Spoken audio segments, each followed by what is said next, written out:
Manusia merupakan ciptaan Tuhan yang Maha Esa, yang memiliki derajat paling tinggi di antara ciptaannya, yang dilengkapi dengan akal, pikiran, perasaan, dan keyakinan untuk mempertinggi kualitas hidupnya di dunia. Manusia juga merupakan makhluk bertanya.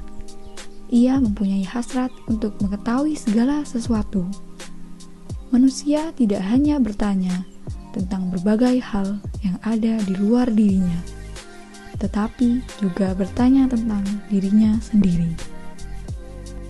Dalam kehidupan, manusia menunjukkan keragaman dalam berbagai hal, baik tampilan fisiknya, strata sosialnya, kebiasaannya, bahkan pengetahuan tentang manusia pun bersifat ragam, sesuai pendekatan dan sudut pandang dalam melakukan studinya.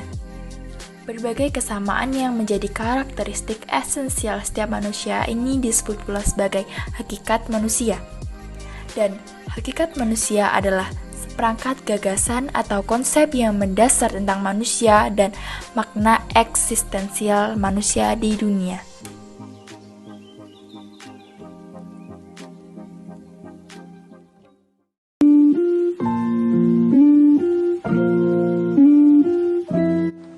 Aspek-aspek hakikat manusia dibagi menjadi 7.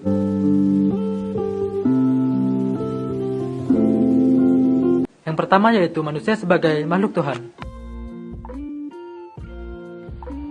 Manusia berkedudukan sebagai makhluk Tuhan yang Maha Esa, yakni adanya fenomena kemakhlukan berupa pengakuan atas kenyataan adanya perbedaan kodrat dan martabat manusia daripada Tuhannya.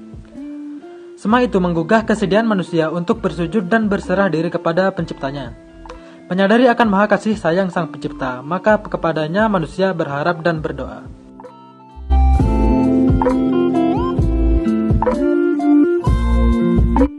Yang kedua, manusia sebagai kesatuan badan roh. Sebagai kesatuan badan rohani, manusia hidup dalam ruang dan waktu, sadar akan diri dan lingkungannya, mempunyai berbagai kebutuhan, insting, nafsu, serta punya tujuan. Manusia punya potensi untuk beriman dan bertakwa kepada Tuhan Yang Maha Esa. Potensi untuk berbuat baik, potensi untuk mampu berpikir, potensi berperasaan, potensi berkehendak, dan potensi untuk berkarya.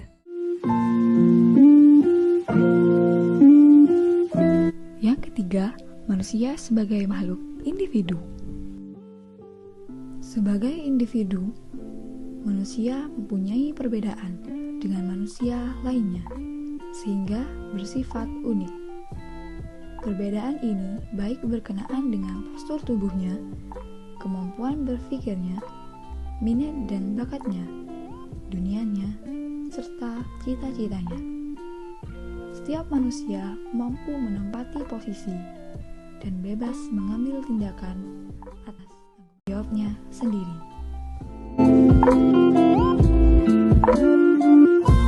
Yang keempat, manusia sebagai makhluk sosial. Sebagai makhluk sosial, manusia tidak akan terlepas dengan manusia lainnya. Terdapat hubungan pengaruh timbal balik antara individu dengan masyarakatnya. Manusia tak akan menemukan jati diri kecuali melalui perantara pergaulan sosial. Masyarakat pun terbentuk dari individu-individu. Maju mundurnya suatu masyarakat akan ditentukan oleh individu-individu yang membangunnya.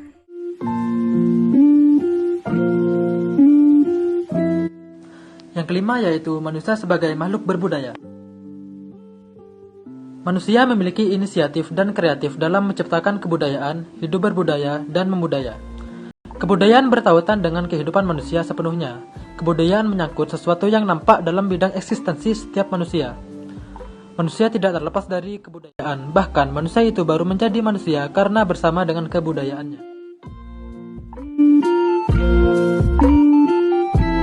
Yang keenam, manusia sebagai makhluk susila. Sebagai makhluk susila, menurut Immanuel Kant, manusia memiliki aspek kesusilaan karena pada manusia terdapat rasio praktis yang memberikan perintah mutlak. Manusia mempunyai kebebasan memilih dan menentukan perbuatannya secara otonom.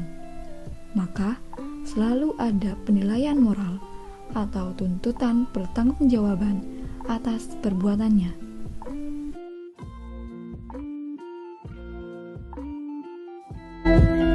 Dan yang ketujuh yaitu manusia sebagai makhluk beragama. Manusia memiliki potensi untuk mampu beriman dan bertakwa kepada Tuhan Yang Maha Esa. Tuhan pun telah menurunkan wahyu melalui utusan-utusannya dan telah menggelar tanda-tanda di alam semesta ini untuk dipikirkan oleh manusia agar manusia beriman dan bertakwa kepadanya.